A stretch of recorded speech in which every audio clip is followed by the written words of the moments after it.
Ma'am, I need to see your papers, proof of status, now. I'm a U.S. citizen. Head nurse at Mercy General. I'm waiting for the bus. Not a debate.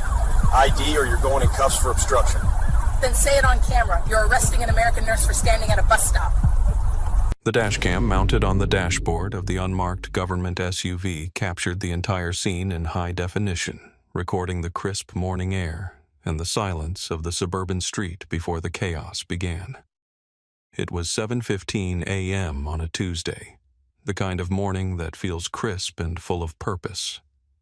Officer Kyle Vance, 29 years old and eager to make a name for himself within the Immigration and Customs Enforcement Agency, had absolutely no idea that the woman he was eyeing through his windshield was not a person of interest, but a pillar of the community. Sarah Jenkins, 54, was standing at the bus stop, just as she had for the past 15 years. She wasn't nervous. She wasn't hiding. She was the head nurse of the trauma unit at Mercy General Hospital, a woman who had managed mass casualty events and trained hundreds of nurses.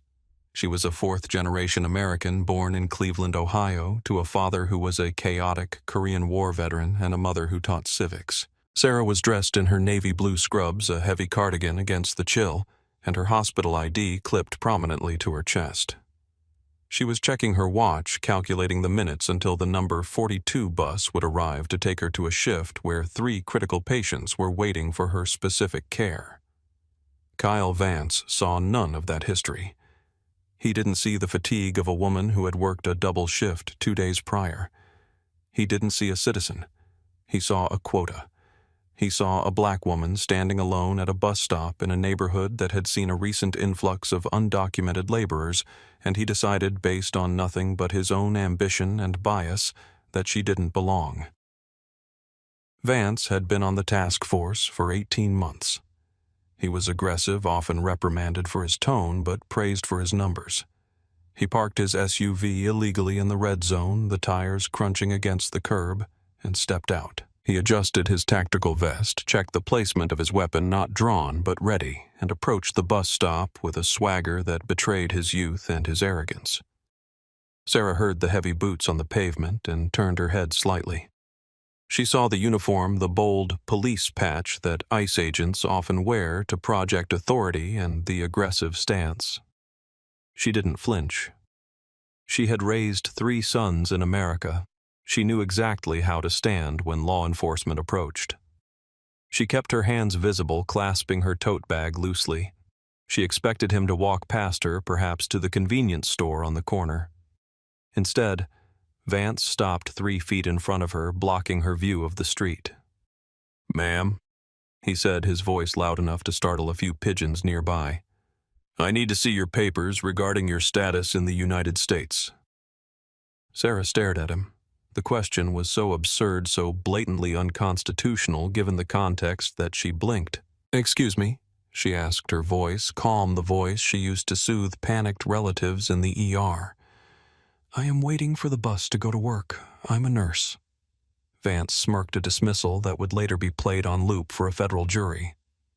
"I didn't ask for your job history. I asked for proof of citizenship or legal residency. We're conducting an enforcement operation in this area." Sarah squared her shoulders. She knew the law. Her mother's voice echoed in her head. "Know your rights, or you have none." "Officer," Sarah said, reading the name tag on his vest. "Officer Vance. I am standing on a public sidewalk. I am not committing a crime. I am not acting suspiciously. You cannot demand my identification or proof of citizenship without reasonable suspicion that I am in the country illegally. Simply standing at a bus stop while black is not reasonable suspicion." Vance's face tightened. He wasn't used to being quoted case law by women at bus stops. He was used to fear. He was used to compliance. "I have broad authority to investigate immigration violations," Vance snapped, stepping closer, invading her personal space. "Now you can either produce a green card, a passport, or an ID, or we can do this the hard way." Sarah didn't back down. "I am a United States citizen born in Ohio. I don't carry my passport to the hospital. My driver's license is in my wallet, but I am under no legal obligation to show it to you for a consensual encounter. Are you detaining me?" The air between them crackled with tension. A young man walking his dog across the street stopped, sensing the trouble, and pulled out his phone. Vance noticed the witness but didn't care. He was committed now. His ego had taken the wheel. "Yes," Vance lied, his voice dropping to a growl. "I am detaining you. I have reason to believe you are a foreign national attempting to evade detection. Now show me ID or you're going in cuffs." Sarah looked him dead in the eye. "You are making a mistake, Officer Vance. A Fourth Amendment violation that is going to cost you dearly. I am the head nurse at Mercy General. This badge," she tapped her chest, "is government issued for medical clearance. But if you want to arrest an American citizen for waiting for the bus, you go right ahead, but you better be ready for what comes next." Vance didn't hesitate. He grabbed Sarah's wrist, twisting it behind her back with unnecessary force. The pain shot up her shoulder, but she didn't scream. She gritted her teeth.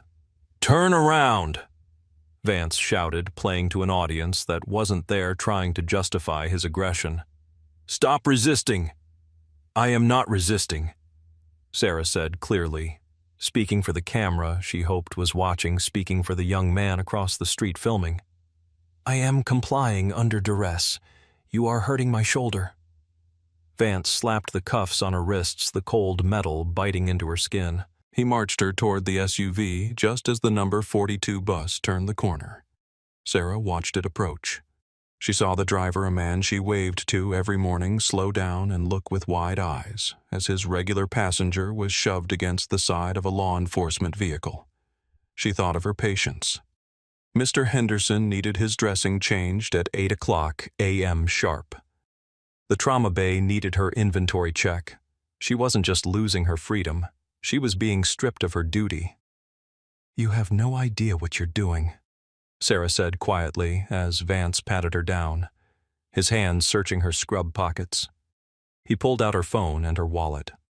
"I'm doing my job," Vance retorted, opening the back door of the caged vehicle. "Maybe next time you'll cooperate instead of acting like a lawyer." He shoved her inside. The seat was hard plastic, designed to be uncomfortable. The cage mesh separated her from the front. Vance slammed the door, sealing her in. He walked around to the driver's seat, tossed her bag on the passenger seat, and started the engine. He didn't check her wallet. He didn't look at her ID. He was so convinced of his own intuition, so blinded by the profile he had constructed in his head, that he didn't bother to verify the very thing he had arrested her for. He picked up his radio. "Dispatch Unit 4 Alpha, 1 female in custody, non-cooperative, transporting to processing." Sarah sat in the back, her hands numb from the tight cuffs. She closed her eyes and took a deep breath. She controlled her heart rate. Panic was the enemy. Detail was her ally. She memorized the time, 7:22 a.m. She memorized the route he was taking. She listened to him humming along to the radio, completely oblivious to the fact that he had just kidnapped a U.S. citizen. She thought about her son Marcus, who was a corporate attorney in Chicago. She thought about the lectures she gave to student nurses about documentation. If it isn't written down, it didn't happen. She would write this down. She would write every second of it down. The drive took 20 minutes. Vance drove aggressively, weaving through traffic using his siren simply to bypass red lights. When they pulled into the DHS processing center, Sarah felt a cold resolve settle over her bones. They had taken her dignity, but they would pay for it. Vance pulled into the sally port, the heavy garage doors rolling down behind them. He hauled Sarah out of the vehicle. Her shoulders ached and her wrists were chafing, but she held her head high. He marched her into the intake area, a sterile room filled with fluorescent light and the smell of industrial cleaner and despair. There were other officers there drinking coffee, reviewing files. They looked up as Vance brought her in. Sarah saw the confusion in their eyes. They saw a woman in expensive nursing scrubs, well-groomed posture, perfect in handcuffs. It didn't fit the usual narrative. Vance shoved her toward the intake desk where a desk sergeant named Mike sat. Mike was 58, a 30-year veteran of Border Patrol and immigration. He had seen it all. He had tired eyes and a hairline that had retreated decades ago. He looked at Vance, then at Sarah. "What do we have here, Kyle?" Mike asked, his voice gravelly. "Subject refused to identify," Vance said, puffing out his chest. "Suspected illegal entry, resisting detention, possible visa overstay." Mike looked at Sarah. He saw the fire in her eyes, but also the calm. He saw the hospital badge. "Ma'am?" Mike asked. "I am Sarah Jenkins," she said clearly. "I am a United States citizen. I was kidnapped from a bus stop by this officer while on my way to work at Mercy General Hospital. I have my driver's license, my hospital credentials, and my voter registration card in my wallet, which Officer Vance seized but refused to look at." The room went silent. The hum of the computer fans seemed to get louder. Mike looked at Vance. "You didn't check her wallet?" Vance scoffed. "She was non-compliant, Mike. She started quoting the Fourth Amendment. You know the type. Usually means they're hiding something." Mike didn't answer. He reached for the plastic bag Vance had thrown on the counter. He opened it and pulled out Sarah's wallet. It was a nice wallet, leather well worn. He flipped it open. The first thing he saw was a California Real ID with a gold star in the corner. Sarah Louise Jenkins. Born Cleveland, Ohio. He pulled it out. He checked the hologram. It was real. He dug deeper. A folded paper, her voter registration card. A membership card for the American Nurses Association. A debit card from a major bank. Mike felt a pit open in his stomach. He looked up at Vance, his expression turning from weary to horrified. "Kyle," Mike said, his voice low. "Did you run her name?" "System was slow," Vance lied. "I figured I'd do it here." "She's American, you idiot," Mike whispered, but in the silence of the room it sounded like a shout. "She's not just a citizen. She's got a real ID. She's a head nurse." Vance's face went pale, then red. "She could be using fraudulent docs. The behavior was suspicious." "The behavior?" Sarah cut in. "You mean waiting for the bus, or asking you for your probable cause?" Mike stood up. He walked around the desk. He didn't look at Vance. He looked at Sarah. "Uncuff her. Now." Vance hesitated. "Sarge, if we uncuff her without processing—" "Uncuff her!" Mike roared. The sound bounced off the concrete walls. Vance fumbled for his keys. His hands were shaking. He unlocked the cuffs. Sarah rubbed her wrists. There were deep red, angry marks where the metal had dug in. She didn't say thank you. She looked at Mike. "I want a supervisor. The field director. Now." "Ma'am, we can resolve this." Vance started. "You remain silent," Sarah commanded. She didn't shout, but her voice had the authority of a woman who told surgeons when to cut. Vance snapped his mouth shut. Mike was already on the phone. "Get the director down here. Yes, now. We have a situation. Capital S." The minutes that followed were excruciating for the officers. Sarah stood in the center of the room. She refused to sit. She refused water. She just stood there, rubbing her wrists, staring at the Great Seal of the United States on the wall. 5 minutes later, Field Director Thomas Reynolds burst through the doors. He was a man in a suit who looked like he hadn't slept in a week. He took one look at Sarah, one look at the shame-faced Vance, and he knew. "Ms. Jenkins," Reynolds said, approaching her with his hands up in a gesture of surrender. "I am Director Reynolds. I am incredibly sorry for this misunderstanding. We are going to get you a car to take you to work immediately. We will expunge the arrest record. This was a terrible mistake." Sarah looked at him, dead. "A mistake is forgetting your keys, Director. This was a violation of my civil rights, false imprisonment, and assault. And I'm not going anywhere until I have copies of the incident report, the body cam footage log, and the dash cam footage preserved. Reynolds blinked. Ma'am, we can't release evidence without a subpoena. Then I suggest you prepare for one, Sarah said. Because my son is an attorney, and by the time I get to the hospital, he will have filed an emergency injunction to preserve every second of tape you have. If 1 minute of that footage goes missing, I will own this building. She turned to Vance. He was staring at his boots. Look at me, she said. Vance looked up. He looked like a child caught stealing. You saw a black woman, and you turned off your brain.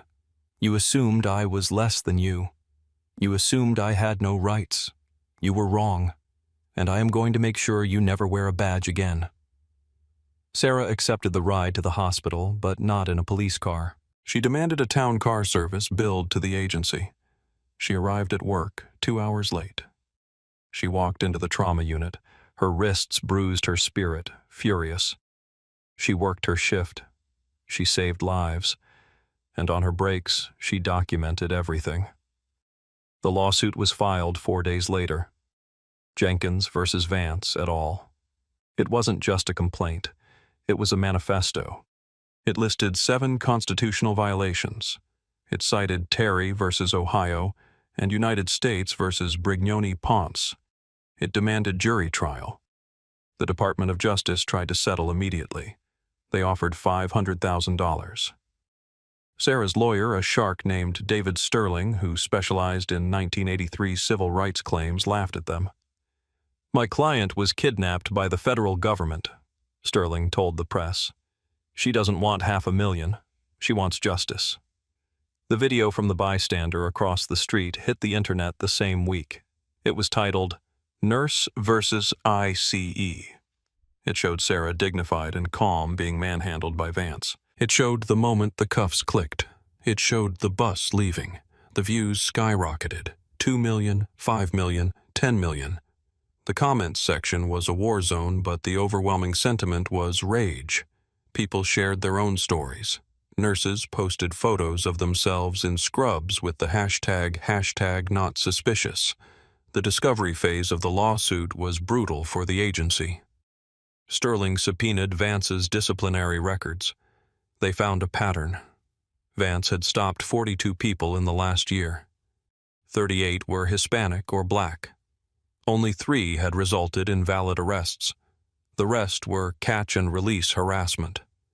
He was a predator with a badge, and his supervisors had looked the other way because he met quotas. The agency had known. That was the key.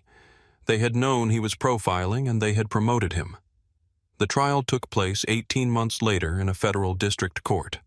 The courtroom was packed. Sarah sat at the plaintiff's table wearing her Sunday best, looking every inch the matriarch she was. Vance sat with the defense, looking smaller, younger, and terrified. When Sarah took the stand, you could hear a pin drop. She described the fear not for herself, but for the country. I was born here, she told the jury, her voice trembling slightly for the first time. My father fought for this country. I save American lives every day, and in that moment none of it mattered. To him, I was just a body to be processed. If it can happen to me in my uniform on my way to serve my community, it can happen to anyone. The defense tried to argue qualified immunity. They tried to argue that Vance made an honest mistake of fact. But the video destroyed them. The dash cam footage which Sarah had ensured was preserved showed Vance's aggressive approach. It recorded the audio clearly. It captured his sneer. It captured Sarah offering her ID and him refusing it. There was no mistake. It was willful. The jury deliberated for only 3 hours. When they returned, the foreman, a retired schoolteacher, read the verdict with a steady voice. They found for the plaintiff on all counts: unlawful seizure, excessive force, false arrest, violation of equal protection. Then came the numbers. Compensatory damages $1.8 million for the trauma, the injury to her wrists, and the violation of her rights. But it was the punitive damages that made the courtroom gasp. The jury wanted to send a message. They awarded $5 million in punitive damages against the agency and the officer personally, though the agency would indemnify him. Total verdict, $6.8 million. It was one of the largest individual awards for an unlawful stop in the district's history. Sarah closed her eyes and let out a breath she felt she had been holding for nearly 2 years. It wasn't about the money. It was about the statement. The aftermath was swift. Kyle Vance was terminated 3 weeks after the verdict. The sheer size of the payout and the public embarrassment made him a liability the agency could no longer protect. He was stripped of his credentials and placed on a do-not-hire list for federal law enforcement. The last anyone heard, he was working construction in another state. But the victory went beyond one bad apple. As part of the post-trial injunctive relief, the agency was forced to overhaul its consensual encounter policies. They were required to implement mandatory training on implicit bias, specifically regarding the assumption of citizenship based on race. Sarah Jenkins returned to her life, but she was different. She was a hero to her neighbors, a legend in the hospital. She took the money, the $6.8 million, and she didn't buy a mansion. She didn't buy a luxury car. She established the Jenkins Legal Defense Fund for essential workers who had been targeted by law enforcement. She set up scholarships for minority nursing students at the local college. She ensured that her trauma became a ladder for others to climb. Years later, Sarah still waits at that same bus stop. She still wears her Navy scrubs. But now, when a police cruiser drives by, they slow down. The officers wave respectfully. They know who she is. They know that the woman standing there isn't just a nurse. She is a force of nature who reminded the United States government that the Constitution applies to everyone everywhere, even at a bus stop at 7:15 in the morning. This story is a reminder that freedom is fragile. It resides not in the paper of the Constitution, but in the courage of citizens willing to stand up and demand it be respected. Sarah Jenkins had the knowledge, the resources, and the will to fight back. But how many others don't? How many silent settlements are signed? How many apologies are never given? If this story moved you, if it made you angry or proud, I need you to do something. Leave a comment below. Have you ever been judged by authority figures based on how you look, and do you think the $6.8 million verdict was enough to teach the system a lesson? Don't forget to hit that subscribe button. We tell the stories of the voiceless, the fighters, and the truth.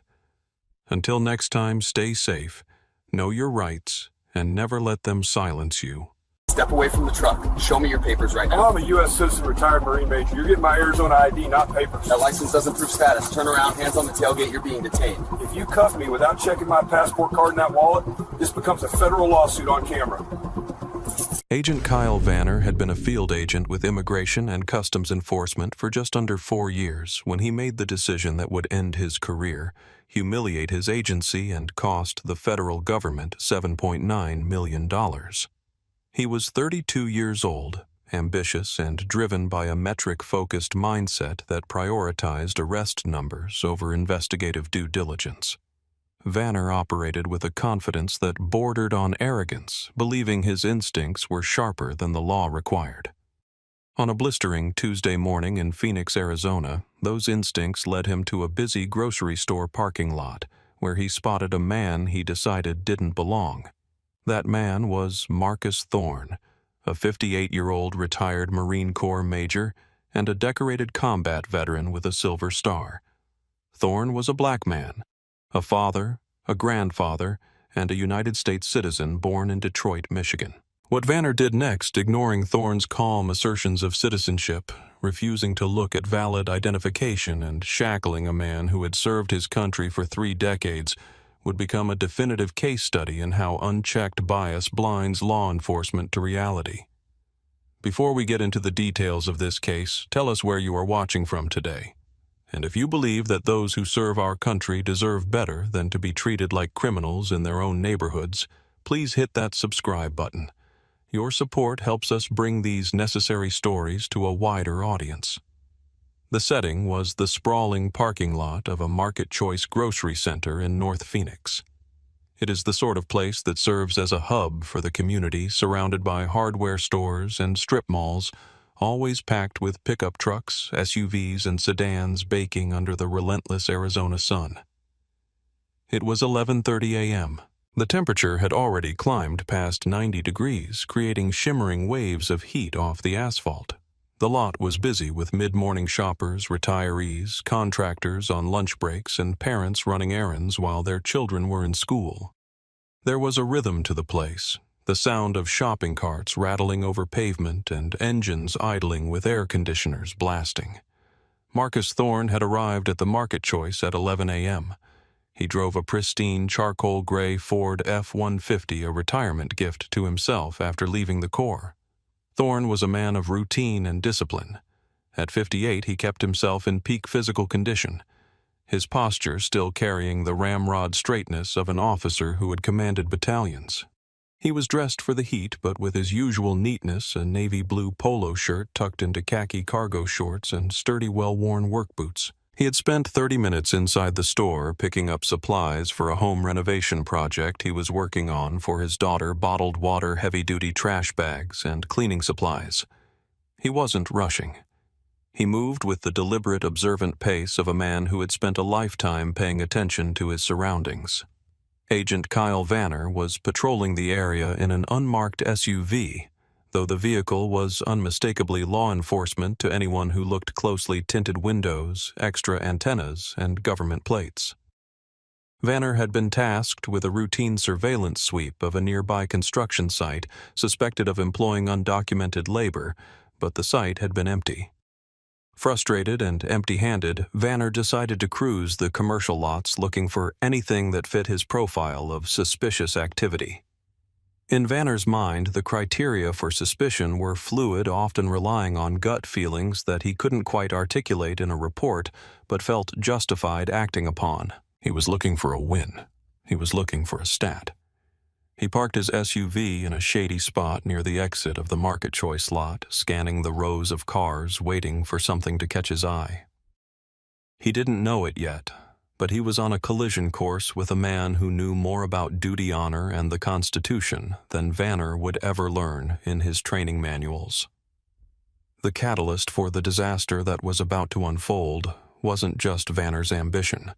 It was the incompetence of a second man. Derek Slayton was 29 years old, a private security guard hired by the property management company to deter shoplifters and keep the fire lanes clear. Slayton had applied to the police academy twice and had been rejected twice, once for failing the psychological evaluation and once for physical fitness issues. He wore his uniform, a polyester button-down with a generic security patch, with an air of self-importance that far exceeded his actual authority. He carried a flashlight, a radio that barely worked, and a deep-seated desire to be part of the real action. Slayton spent most of his shifts patrolling the lot in a golf cart looking for minor infractions he could blow out of proportion. From his vantage point near the cart return, Slayton watched Marcus Thorne exit the store. Thorne was pushing a heavy cart loaded with cases of water and large boxes. He reached his truck, unlocked the tailgate, and began loading the supplies. To a normal observer, this was a man buying groceries. To Derek Slayton, who was bored and eager to prove his worth, Thorne's behavior seemed off. Slayton watched as Thorne finished loading the truck, then walked around to the front, popped the hood, and pulled out a rag to check the oil dipstick. Thorne was meticulous about his vehicle. He checked his fluids every time he filled up or carried a heavy load. It was a habit from the motor pool, but Slayton interpreted this differently. In his mind, a man lingering by his truck looking under the hood in a parking lot wasn't maintaining his vehicle, he was waiting for someone.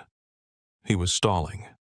It looked like a drug drop, or maybe a pickup for human smuggling, a narrative Slayton had concocted entirely from cable news and his own imagination. Slayton spotted the black SUV with government plates idling in the shade.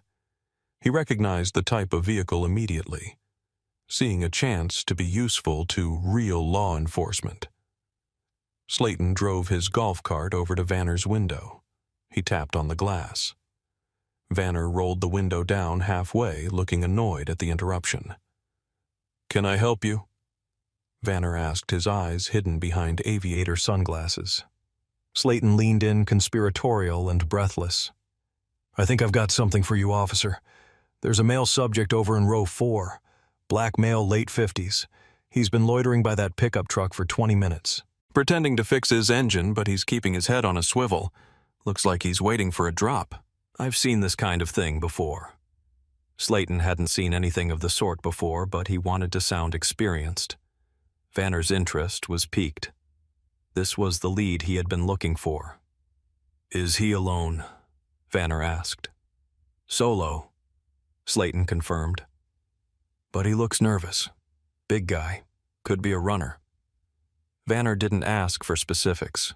He didn't ask what evidence Slayton had beyond looking nervous. He didn't ask if the man had actually committed a crime. He heard suspicious black male and loitering, and his bias filled in the rest of the picture. "I'll check it out," Vanner said, putting the SUV into gear. "Thanks for the tip." Slayton beamed, feeling like he had just initiated a major bust. He drove his cart to a safe distance to watch the show, pulling out his personal cell phone to record, hoping to capture the takedown he had helped orchestrate. Vanner drove slowly down row 4, spotting the charcoal Ford F-150.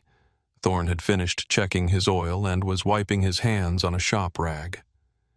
He closed the hood of the truck with a solid thud and walked around to the driver's side door. He was just reaching for the handle when Vanner's SUV pulled up diagonally behind him, blocking Thorne from backing out. It was an aggressive maneuver designed to intimidate and prevent flight. Thorne paused, hands still on the door handle, and turned to look at the vehicle. He didn't run. He didn't look panicked. He looked annoyed. He watched as the door of the SUV opened, and a man in a tactical vest with police ice emblazoned on the back stepped out. Thorne stood his ground. He had faced down insurgents in Fallujah and commanded men in life-or-death situations. A 32-year-old federal agent in a grocery store parking lot did not intimidate him. He assumed the officer was looking for someone else or needed to ask a question about the area. Thorne placed his hands visibly on his hips, a non-threatening posture, and waited. Vanner approached rapidly, one hand resting near his holstered sidearm, his body language screaming aggression. He didn't start with a greeting. He didn't introduce himself. He stopped 6 feet from Thorne and barked, "Step away from the vehicle." Thorne frowned slightly, but complied, taking a single step back. "Can I help you, officer?" Thorne asked, his voice deep and steady. Vanner ignored the question. He was scanning Thorne, looking for the nervousness Slayton had promised. He didn't see it, which only made him more suspicious. In Vanner's experience, people who weren't nervous around law enforcement were either innocent or seasoned criminals. Vanner had already decided Thorne wasn't innocent. "What are you doing here?" Vanner demanded. "I'm shopping," Thorne said, gesturing to the cart return where he had just left his buggy. "Just bought some supplies. Is there a problem?" "We've had reports of suspicious activity in this lot," Vanner said, using the vague catch-all phrase that allowed him to stop anyone he wanted. "Loitering. Potential trafficking." Thorne actually laughed a short, dry chuckle. "Trafficking, son, I'm buying water and bleach for a remodel. You can check the bed of the truck." Vanner bristled at the word son. He took a step closer, invading Thorne's personal space. "I need to see your papers," Vanner said. It was a specific choice of words. Not identification, not driver's license, but papers. It was a phrase loaded with implication, a phrase directed at someone Vanner assumed was not a citizen. Thorne's demeanor changed instantly. The amusement vanished, replaced by the cold, hard stare of a field officer. He recognized exactly what was happening. He had fought for the flag on Vanner's vest, and now that flag was being used to insult him. "My papers," Thorne repeated, his voice dropping an octave. "I am a United States citizen. I don't carry papers. I carry a driver's license." Vanner shook his head dismissively. "I need proof of citizenship. Passport, green card, or employment authorization. Now." "I am not a foreigner," Thorne stated clearly, articulating every syllable. I am a retired major in the United States Marine Corps. I am a citizen of this country. I have an Arizona driver's license in my pocket. That is all you are getting. Thorne moved his hand slowly toward his back pocket. Don't reach! Vanner shouted, his hand gripping the handle of his gun. Thorne froze.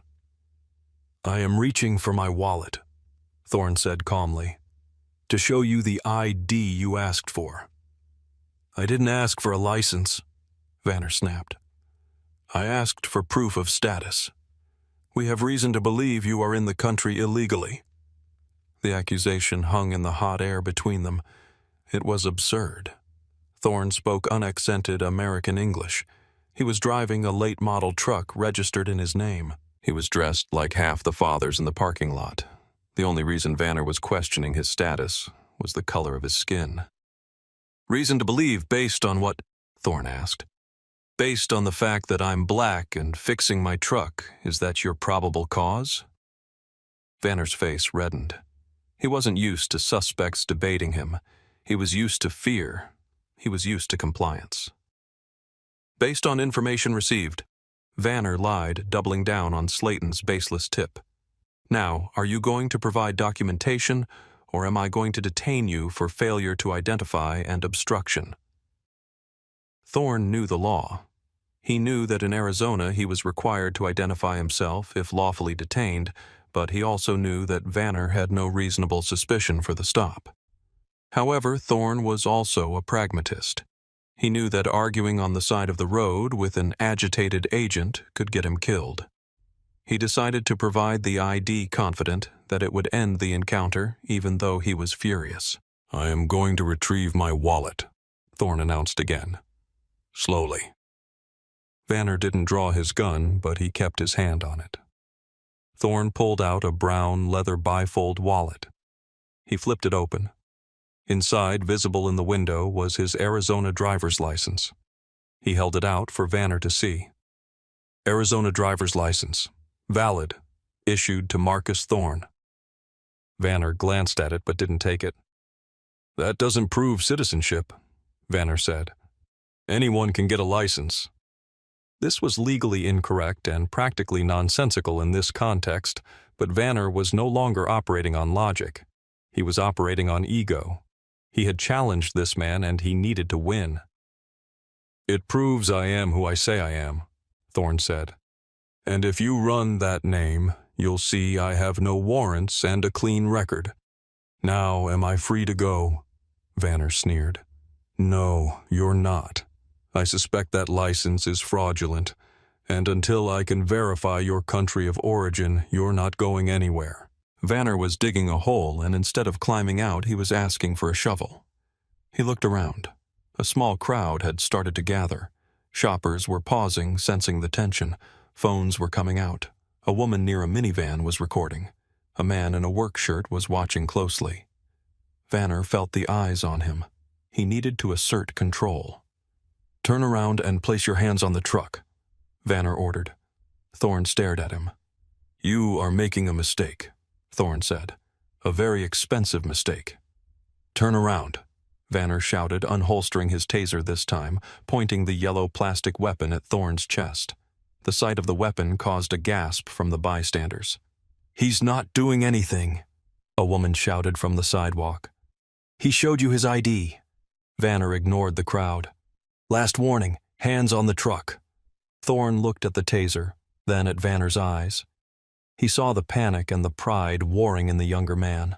Thorne knew that if he resisted physically, Vanner would pull the trigger and then likely claim Thorne had attacked him. The narrative would be lost. Thorne decided to win the war by losing this battle. He turned slowly and placed his large, calloused hands on the hot metal of his truck bed. I am complying under duress, Thorne announced loud enough for the witnesses to hear. I am a United States citizen being detained without cause. Vanner holstered the taser and grabbed Thorne's wrist, twisting it behind his back with unnecessary force. He slapped a handcuff on the left wrist, then grabbed the right. Thorne didn't flinch. He didn't pull away. He stood like a statue, letting Vanner perform his theater of dominance. The cuffs clicked shut tight against the bone. Vanner patted Thorne down, roughly checking his pockets. He pulled the wallet out of Thorne's hand and shoved it into his own pocket without looking at it. "You're under arrest for suspicion of alien smuggling and resisting a federal agent," Vanner announced. "Check the wallet," Thorne said calmly, his cheek pressed against the side of his truck. "Behind the license, there is a U.S. passport card and a Department of Defense retired identification card. If you look at them, you can end this now." Vanner didn't look. He didn't want to look. If he looked and saw they were real, he would have to admit he was wrong in front of 20 people with cameras. It was easier to pretend they didn't exist or were fake until he got Thorne back to the station where he could control the narrative. "I'll process your evidence at the station," Vanner said. "High-quality fakes are common." Vanner spun Thorne around. The sight of the older man, dignified even in handcuffs, being manhandled by the younger agent struck a chord with the crowd. "This is shameful," an older man shouted. "That man is a veteran. Look at the sticker on his truck." Indeed, on the rear window of the F-150 was a decal USMC, Semper Fi, 2nd Battalion. Vanner ignored it. He marched Thorne toward the SUV. Thorne walked with his head up. He made eye contact with the woman recording on her phone. He nodded to her, a silent signal to keep filming. Vanner opened the back door of the SUV and pushed Thorne inside. The cage was cramped, smelling of stale coffee and plastic. Thorne sat awkwardly, his hands painful behind his back. Vanner slammed the door.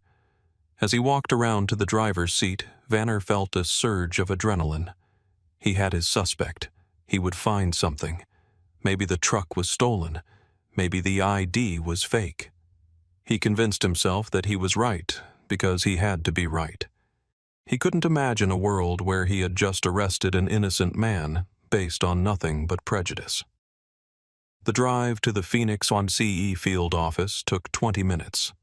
Thorne spent the time memorizing details.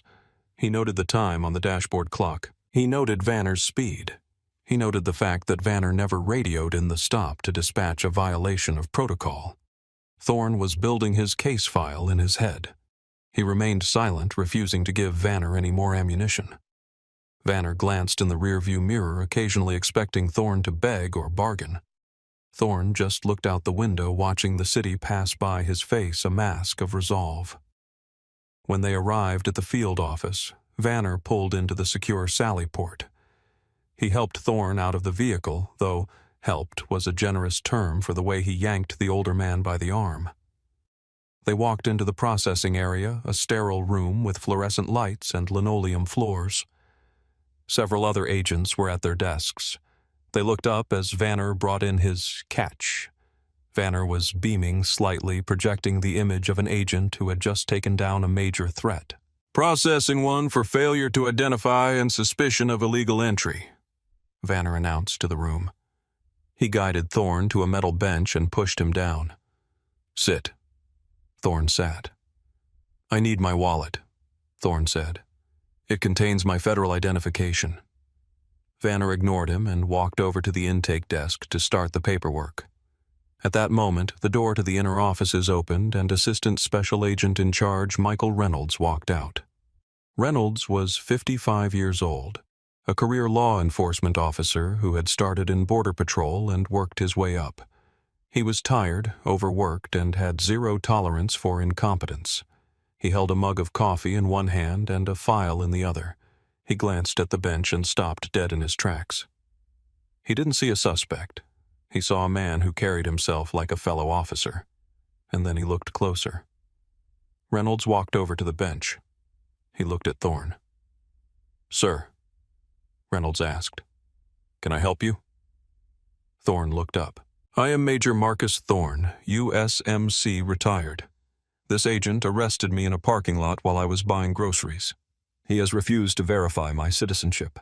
My credentials are in my wallet, which is currently in his pocket." Reynolds turned slowly to look at Vanner, who was typing at a computer terminal. "Vanner," Reynolds said, his voice dangerously quiet. "Come here." Vanner looked up, surprised by the tone. He walked over. "Yeah, boss, just booking this guy. Refused to show papers." Reynolds held out his hand. "Give me the wallet." Vanner hesitated. "Boss, he claims he has ID, but you know how good the fakes are these days. Give me the wallet." Reynolds' voice echoed in the silent room. Vanner reached into his pocket and handed over the brown leather wallet. Reynolds opened it. He pulled out the Arizona license.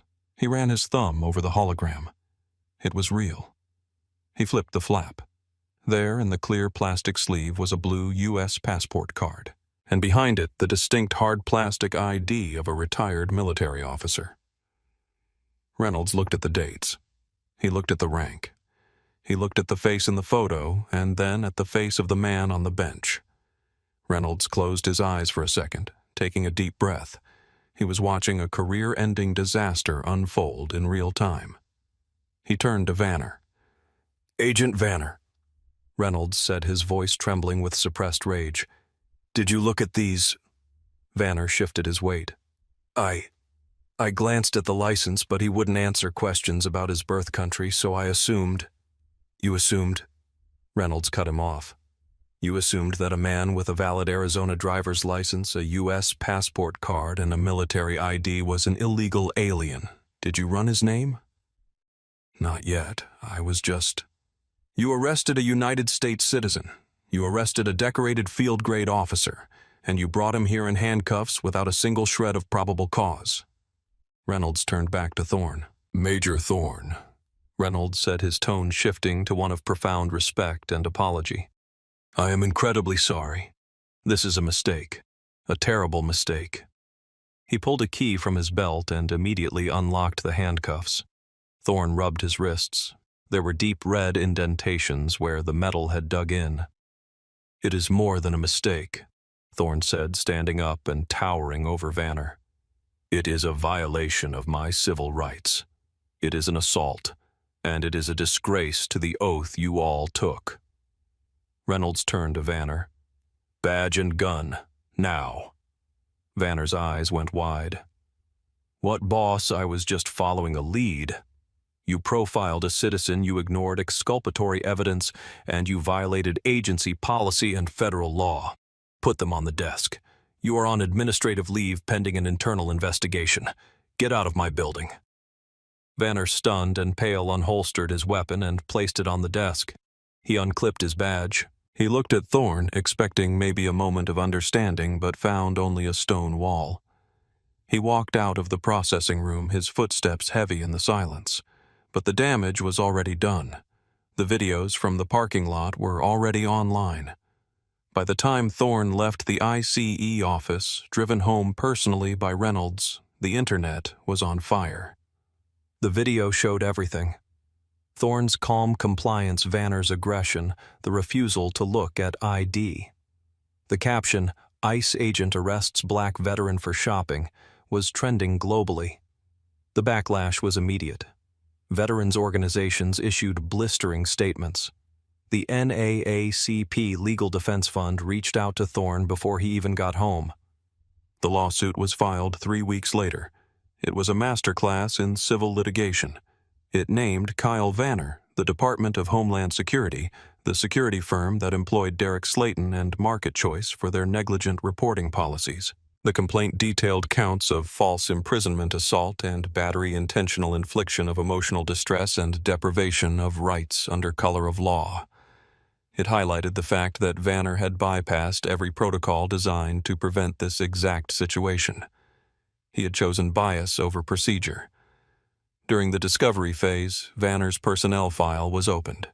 It revealed a pattern of aggressive stops that had been flagged by previous supervisors but never acted upon. It showed that Vanner had a history of stopping Black and Latino men based on flimsy pretexts. It showed that the agency knew he was a liability and had left him on the street. The security guard, Derek Slayton, was deposed. He crumbled under questioning, admitting that he had no evidence of any crime, just a feeling that Thorne didn't belong. Market Choice settled quickly for an undisclosed amount and fired the security firm. Slayton was fired and blacklisted from the security industry, but the case against Vanner and the federal government went to trial. The government tried to argue qualified immunity, claiming Vanner made a reasonable mistake. The judge threw that argument out, citing the fact that Vanner had refused to look at the valid ID Thorne offered. A reasonable officer, the judge noted, checks ID before arresting someone for not having ID. The trial lasted 5 days. Thorne took the stand. He spoke about his service. He spoke about the humiliation of being handcuffed in front of his neighbors. He spoke about the fear that he would be shot for reaching for his wallet. The jury, comprised of 8 women and 4 men, listened intently. They watched the video. They saw the arrogance of Vanner. They saw the dignity of Thorne. The verdict was unanimous. The jury found in favor of Marcus Thorne on all counts. They awarded him $2.9 million in compensatory damages for the trauma and reputational harm. But they didn't stop there. To send a message to the agency and to every officer who thinks a badge is a license to discriminate, they awarded an additional $5 million in punitive damages, a total of $7.9 million. Kyle Vanner was formally terminated. His name was added to the federal do not hire list, effectively ending his career in law enforcement or government security. The agency announced a sweeping overhaul of its engagement protocols. A new policy dubbed the Thorne Rule was implemented, mandating that agents must verify all offered identification on site before any physical detainment can occur, barring an immediate threat to life. As we reflect on this story, we are left with a sobering reality. Marcus Thorne did everything right. He served his country. He followed the law. He remained calm in the face of aggression. And yet none of that protected him from the bias of one man with a badge. It took a lawsuit and a national outcry to restore his dignity. But what about those who aren't retired majors? What about those who don't have the resources to fight back? Freedom shouldn't be conditional on who is watching. It shouldn't depend on whether you have the right friends or the right rank. It should be absolute. Major Thorne fought for that freedom overseas only to have to fight for it again in a parking lot in Phoenix. We want to hear from you. Do you think the $7.9 million judgment was enough to change the culture of these agencies? And should officers like Kyle Vanner face personal financial liability for these civil rights violations? Let us know in the comments below. And if you found this story important, please share it. The more we shine a light on these injustices, the harder it becomes for them to hide in the shadows.